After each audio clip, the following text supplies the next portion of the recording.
చెప్పేమని చెప్పుకుంటా. అమ్ములు ఎంత పెద్ద చేసిన చూడు, నేను ఎంత పెద్దగా వచ్చింది చూడు, తెగకుండా చేసిన. ఎవరైనా చేస్తారా ఇట్లా? ఇక మన గేట్ లోపలికి వెళ్ళి బయటికి పోతుంది, మార్వాడి దుకాణం కాడికి కూడా పోతుంది. ఇంత పెద్దగా చూడు, ఎంత తెంపుతున్నా చూస్తున్నావుగా, తెగుతూనే ఉంది. ఇక చూడు ఇట్లనే తెగుతుంది. ఇగో ఇంకా పెద్దది ఇది. ఇగో ఇది అస్సలు చాలా అంటే చాలా పెద్దగా చూసినావా? ఇంకా ఉంది.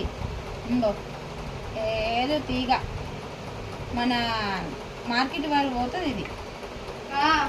మార్కెట్ చూడు మరి ఎంత పెద్దగా ఉంది. ఇగో మార్కెట్ కాదు కంపల్సరీ పోతుంది. ఇంత పెద్దది ఫస్ట్ టైం. ఇగో